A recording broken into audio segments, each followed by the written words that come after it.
Hello, അസ്സാം വലൈക്കും, നമസ്കാരം. അപ്പോൾ ഇന്നത്തെ നമ്മുടെ റെസിപ്പി എന്ന് പറയുന്നത് നമ്മുടെ നാടൻ സ്വാദോട് കൂടിയിട്ടുള്ള നല്ല സ്വീറ്റ് ആയിട്ടുള്ള ഇല അടയാണ് ഇന്നത്തെ നമ്മുടെ റെസിപ്പി. ഇതിൻ്റെ പിക്ചറൊക്കെ കാണുമ്പം ഒട്ടുമിക്കവർക്കും നാട്ടിലെ ഓർമ്മകളൊക്കെ ആയിരിക്കും. പുറത്തുള്ളവർക്കൊക്കെ നാട്ടിലെ കാര്യങ്ങളൊക്കെ ആയിരിക്കും. നമ്മളൊക്കെ നാട്ടിൽ ചെല്ലുമ്പോൾ നമ്മുടെ ഉമ്മമാർ അല്ലെങ്കിൽ വല്യമ്മമാരൊക്കെ തയ്യാറാക്കി തരുന്ന ആ ഒരു ഇലടൻ്റെ ടേസ്റ്റൊക്കെ ആയിരിക്കും പലരും ഓർക്കുന്നത്. എന്നാലും നമ്മുടെ ഈ ഒരു ഇല അട എങ്ങനെയാണ് നല്ല ടേസ്റ്റ് ആയിട്ട് നല്ല പെർഫെക്റ്റ് ആയിട്ട് ഉണ്ടാക്കിയിട്ട് എടുക്കുക എന്നുള്ളത് നോക്കാം. അപ്പോൾ ആദ്യം തന്നെ നമ്മൾ ചെയ്യാൻ പോകുന്നത് ഈ ഒരു സ്വീറ്റ് അടയിലേക്കുള്ള നല്ല സ്വീറ്റ് ആയിട്ടുള്ള ഫില്ലിംഗ് ആണ് ആദ്യം റെഡിയാക്കാൻ പോകുന്നത്. അപ്പോൾ അതിന് വേണ്ടിയിട്ട് നമുക്കിതിലേക്ക് വേണ്ടത് മെയിനായിട്ട് നമ്മുടെ ശർക്കര പാനിയാണ് കേട്ടോ. ഒരു 3 വലിയ അച്ച് ശർക്കര എടുത്തിട്ട് ഞാൻ ഓൾറെഡി ഇവിടെ ഉരുക്കിയെടുത്ത് വെച്ചിട്ടുണ്ട്. പക്ഷേ ഞാനത് ഉരുക്കിയെടുക്കുന്ന സമയത്ത് അത് ഫ്രീസറിൽ സ്റ്റോർ ചെയ്തിട്ടുള്ള ശർക്കരയായിരുന്നു. അപ്പോൾ അതുകൊണ്ട് കുറച്ചധികം വെള്ളം ചേർത്തിയിട്ടാണ് അത് ഉരുക്കിയെടുത്തിട്ടുള്ളത്. നിങ്ങൾ ചെയ്യുന്ന സമയത്ത് 1/2 കപ്പ് വെള്ളം ചേർത്തിട്ട് ഉരുക്കിയെടുക്കുക കേട്ടോ. അങ്ങനെ ആകുമ്പോൾ നമുക്ക് പെട്ടെന്നുണ്ട് ഫില്ലിങ് റെഡിയാക്കാൻ. ഇതിപ്പോൾ വെള്ളം കുറച്ച് കൂടി പോയത് കൊണ്ട് ഞാനിത് പാനിലേക്ക് ഒഴിച്ചിട്ട് ആ വെള്ളം കുറച്ചും കൂടെ ഒന്ന് റെഡ്യൂസ് ആക്കിയിട്ട് എടുക്കാൻ കേട്ടോ. അപ്പോൾ ശർക്കര പാനി ഈ ഒരു പാത്രത്തിലേക്ക് ഒഴിച്ചിട്ടുണ്ട് പാനിലേക്ക്. എന്നിട്ട് നന്നായിട്ടൊന്ന് തിളപ്പിച്ചിട്ട് അതൊന്ന് കുറുക്കിയെടുക്കുകയാണ് ഞാൻ ആദ്യം തന്നെ. അപ്പോൾ നിങ്ങൾ കറക്റ്റ് മെഷർമെൻറ്റിന് വെള്ളം എടുത്തിട്ടുണ്ടെങ്കിൽ ഈ ഒരു സ്റ്റേജിൻ്റെ ആവശ്യമില്ല കേട്ടോ. ചെറുതായിട്ട് ശർക്കരപ്പാനി ചൂടാക്കി വരുമ്പോൾ തന്നെ നമുക്ക് ബാക്കിയുള്ള കാര്യങ്ങളൊക്കെ ചെയ്യാം. ചേർത്തിട്ടുള്ള ശർക്കര പാനി ഇത് കുറച്ചും കൂടെ ഒന്ന് കുറുകി വന്നിട്ടുണ്ട്. ഈ ഒരു സ്റ്റേജിലാണ് നമുക്കിതിലേക്ക് വേണ്ടിയിട്ടുള്ള ഫ്രഷ് ആയിട്ടുള്ള തേങ്ങ ചേർത്ത് കൊടുക്കേണ്ടത്. ഈ ഒരു ബൗളിന് 1 ബൗള് ഫ്രഷ് ആയിട്ടുള്ള തേങ്ങയാണ് ചേർത്ത് കൊടുക്കുന്നത്.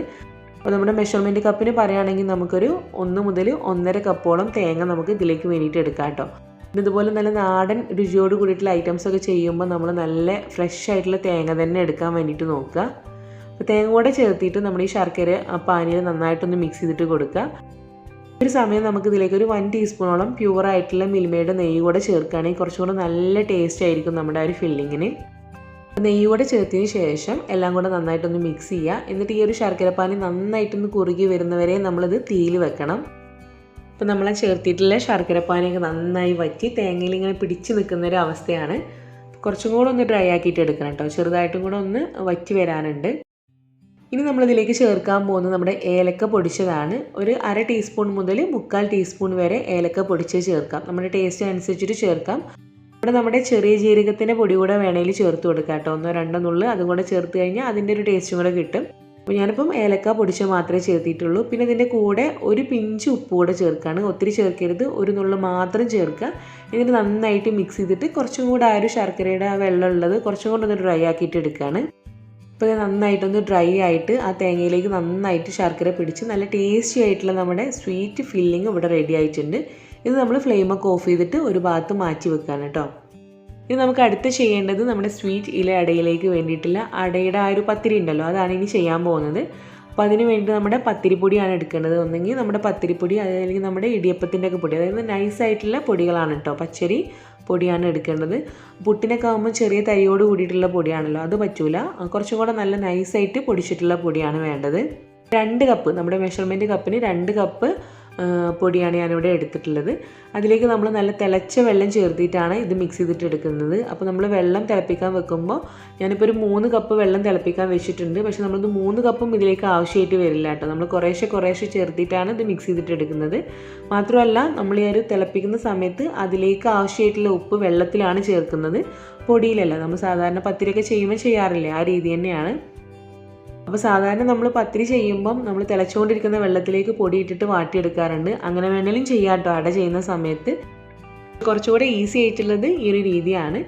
അപ്പോൾ നമ്മൾ എടുത്തിട്ടുള്ള പൊടിയിലേക്ക് കുറേശ്ശെ തിളച്ച വെള്ളം ചേർത്തിട്ട് ഇതുപോലെ നന്നായിട്ട് തന്നെ മിക്സ് ചെയ്തിട്ട് എടുക്കുക. അപ്പോൾ നമ്മൾ എടുത്ത് വെച്ചിട്ടുള്ള 3 കപ്പ് വെള്ളത്തിൽ നിന്ന് നമ്മളിപ്പം 2.5 കപ്പ് വെള്ളമാണ് കേട്ടോ അതിലേക്ക് ഒഴിച്ചിട്ടുള്ളത്. അതായത് 2 കപ്പിലേക്ക് നമ്മൾ 2.5 കപ്പോളം വെള്ളമാണ്, തിളച്ചിട്ടുള്ള വെള്ളമാണ് നമ്മൾ ചേർത്തിട്ടുള്ളത്. ഇതുപോലെ നന്നായി മിക്സ് ചെയ്തിട്ട് കഴിയുമ്പം ഇതിലേക്ക് നമ്മളൊരു 1 ടീസ്പൂൺ നെയ്യ് കൂടെ ചേർക്കാണ്. അതല്ലെങ്കിൽ ഓയിൽ ഒഴിച്ചു കൊടുത്താലും കുഴപ്പമില്ല കേട്ടോ. നല്ലൊരു മയം കിട്ടാൻ വേണ്ടിയിട്ടാണ് നമ്മൾ നെയ്യോ അതല്ലെങ്കിൽ ഓയിലോ എന്തെങ്കിലും ഒന്ന് ഒഴിച്ചു കൊടുക്കുന്നത്. എന്നിട്ട് നമ്മൾ ചെറുതായിട്ടൊന്ന് ചൂടൊക്കെ പോയി കഴിയുമ്പോൾ നമ്മുടെ കൈ വെച്ചിട്ട് തന്നെ ജസ്റ്റ് ഇതൊന്ന് മിക്സ് ചെയ്തിട്ട് എടുക്കണം. ഒത്തിരി ഇങ്ങനെ കുഴച്ചെടുക്കൊന്നും വേണ്ട കേട്ടോ. ചെറുതായിട്ടൊന്ന് എല്ലാം കൂടെ ഒന്ന് മിക്സ് ആക്കിയിട്ട് എടുത്താൽ മതി കൈ കൊണ്ട്. അപ്പോൾ അതൊന്ന് ചെറുതായിട്ട് ചൂട് പോയി കഴിയുമ്പം നമ്മൾ കൈ വെച്ചിട്ട് തന്നെ നന്നായിട്ടൊന്ന് മിക്സ് ചെയ്തിട്ട് എടുക്കാം കേട്ടോ. ഒത്തിരി സമയം കുഴക്കേണ്ട ആവശ്യമൊന്നുമില്ല, പത്തിരി ഒന്നും ചെയ്യുന്ന പോലെ ചുമ്മാ ഒന്ന് മിക്സ് ചെയ്തിട്ട് എടുത്താൽ മതി. അപ്പോൾ അത് ഞാനവിടെ ഒരു ഭാഗത്ത് റെഡിയാക്കി വെച്ചിട്ടുണ്ട്. ഇനി നമ്മുടെ അട ചെയ്യാൻ വേണ്ടിയിട്ടുള്ള വാഴയില ഒന്ന് റെഡിയാക്കിയിട്ട് എടുക്കണം. അപ്പോൾ ഈ ഒരു സൈസിന് വാഴയില കട്ട് ചെയ്തിട്ട് എടുക്കുക. എന്നിട്ട് നന്നായിട്ട് തന്നെ തുടച്ചെടുക്കുക. ഒന്ന് കഴുകിയെടുത്തിട്ട് നല്ലപോലെ ഒട്ടും തന്നെ വെള്ളമില്ലാണ്ട് തുടച്ചെടുക്കണം. പിന്നെ നമ്മളൊരു ബൗളിൽ കുറച്ച് വെള്ളം വെക്കുക. അതിൽ നമ്മുടെ കയ്യിൽ കുറച്ച് ഓയിലൊന്ന് ആക്കിയിട്ട് എടുക്കുക കേട്ടോ. നമ്മളിങ്ങനെ പ്രസ് ചെയ്യുന്ന സമയത്ത് നമ്മുടെ കയ്യിൽ ഒട്ടിപ്പിടിക്കാതിരിക്കാൻ വേണ്ടിയിട്ടാണ്. എന്നിട്ട് ഇതുപോലുള്ള ഒരു പോർഷൻ എടുക്കുക. നമ്മൾ റെഡിയാക്കി വെച്ചിരുന്നും ഒരു പോർഷൻ ഇതുപോലെ എടുക്കുക, ഒരു ബോൾസ് ആക്കിയിട്ട് എടുക്കുക. എന്നിട്ട് ഇതിൻ്റെ സെൻറ്ററിൽ വെച്ചിട്ട് ഒന്ന് കൈ കൊണ്ട് തന്നെ നമ്മൾ പ്രസ് ചെയ്തിട്ട് കൊടുക്കുകയാണ്.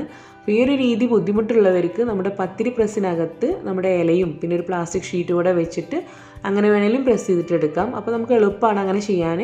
അത് ബുദ്ധിമുട്ടായി തോന്നുന്നവർക്ക് ഈ ഒരു രീതി ചെയ്യാം. സാധാരണ നമ്മൾ ഈ ഒരു രീതിയിലാണ് അട ചെയ്യാറുള്ളത്. ഡയറക്റ്റ് നമ്മുടെ ഇലയിൽ വെച്ചിട്ട് നമ്മുടെ കൈ കൊണ്ട് തന്നെ ഒന്ന് പരത്തിയിട്ട് എല്ലാ ഭാഗവും ഒരേ കട്ടിക്ക് ആയി കിട്ടണം എന്നേ ഉള്ളൂ. ഇതുപോലെ പരത്തുന്ന സമയത്ത് നമ്മൾ ഒരു കാര്യം ശ്രദ്ധിക്കുക, എല്ലാ ഭാഗവും ഒരേ കട്ടിയായിരിക്കണം കേട്ടോ. ഒരു ഭാഗം അങ്ങനെ കട്ടി കുറഞ്ഞ് ഒരു ഭാഗം അങ്ങനെ കട്ടി കൂടിയിട്ട് അങ്ങനെ ആവരുത്. എല്ലാ ഭാഗത്തേക്കും പരത്തി എടുത്തിട്ടുണ്ട്. ഇനി നമ്മൾ റെഡിയാക്കി വെച്ചിട്ടുള്ള നമ്മുടെ സ്വീറ്റ് ആയിട്ടുള്ള ഒരു ഫില്ലിങ് ഇതിൻ്റെ സെൻറ്ററിലായിട്ട് വെച്ച് കൊടുക്കുക. 1-2 ടേബിൾ സ്പൂൺ മതി കേട്ടോ. ഒരുപാട് അങ്ങ് കുത്തി നിറച്ചിട്ട് കൊടുക്കണ്ട. അങ്ങനെ ആകുമ്പോൾ നമ്മളത് സ്റ്റീം ചെയ്തിട്ട് വരുമ്പോൾ അങ്ങനെ മിണ്ട് പോകാനൊക്കെ ചാൻസ് ഉണ്ട്. അപ്പോൾ ഫില്ലിങ് വെച്ച് കൊടുത്തിട്ട് ചെറുതായിട്ടൊന്ന് സ്പ്രെഡ് ആക്കിയിട്ട് കൊടുക്കുകയാണ്. അതിങ്ങനെ കൂടി നിൽക്കുന്നതൊന്ന് ഒഴിവാക്കി കൊടുക്കുക.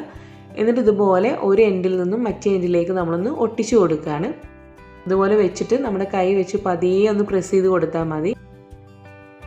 എല്ലാ വശവും തമ്മിൽ ഒട്ടുന്ന രീതിയിൽ നമ്മുടെ കൈ കൊണ്ട് തന്നെ ചെറുതായിട്ടൊന്ന് പ്രസ് ചെയ്തിട്ട് കൊടുക്കുക. ഒത്തിരി ഫോഴ്സിൽ പ്രസ് ചെയ്യേണ്ട കാര്യമില്ല, കാരണം നമ്മുടെ ഫില്ലിംഗ് പുറത്ത് വരും. വളരെ പതിയെ ഒന്ന് ഒട്ടിച്ചു കൊടുക്കുകയാണ് കേട്ടോ ചെയ്യുന്നത്.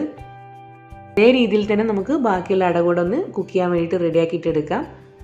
ഒരു പോർഷൻ എടുത്തിട്ട് കൈ വെച്ചിട്ടൊന്ന് പരത്തി കൊടുക്കുക. കയ്യിലിങ്ങനെ ഒട്ടി പിടിക്കുന്നുണ്ടെങ്കിൽ ചെറുതായിട്ട് ഓയിലോ അതിൽ വെള്ളമോ ആക്കി കൊടുത്താൽ മതി കേട്ടോ. എന്നിട്ട് ഫില്ലിംഗ് വെച്ചിട്ട് ഇതുപോലെ ഒന്ന് മടക്കിയെടുക്കുക. അപ്പോൾ ഇത് നമ്മുടെ എല്ലാ അടയും ഇവിടെ റെഡിയാക്കി എടുത്തിട്ടുണ്ട്. അപ്പോൾ ഈ ഒരു അളവിൽ നിന്ന് നമുക്ക് ഒരു വലിയ 7 അടയും പിന്നെ ഒരു കുഞ്ഞു അടയും കൂടെ, അങ്ങനെ 8 അട നമുക്ക് തയ്യാറാക്കിയിട്ട് എടുക്കാം കേട്ടോ.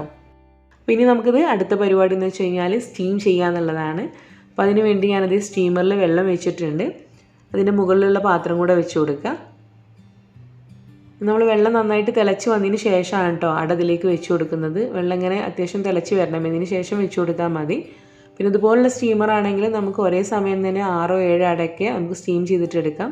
നമ്മളിപ്പം ഇഡ്ഡലി തട്ട് പോലുള്ള ആ തട്ടിലേക്ക് വെച്ചിട്ടാണെങ്കിൽ നമുക്കൊരു 4 അല്ലെങ്കിൽ ഒരു 5 അടയ്ക്കാണ് ചെയ്യാൻ പറ്റുന്നത്. കാരണം മുകളിൽ ഇങ്ങനെ ഒരുപാട് വെച്ച് കഴിഞ്ഞാൽ ചിലപ്പം കുക്കിംഗ് ടൈം കുറച്ചും കൂടെ ടൈം എടുക്കും. ഇതിപ്പോൾ എല്ലാ ഭാഗത്തും ഇങ്ങനെ ഹോൾസ് കറക്റ്റായിട്ട് കിട്ടുന്നതുകൊണ്ടാണ് ഞാനിപ്പം ഇതിലേക്ക് മുഴുവനായിട്ട് തന്നെ വെക്കുന്നത്. മുഴുവൻ വെക്കുന്നില്ല, ഒരു 5 അതല്ലെങ്കിൽ ഒരു 6 അടയോളം നമുക്ക് ഒരേ ബാച്ചിൽ തന്നെ നമുക്ക് സ്റ്റീം ചെയ്തിട്ടെടുക്കാം.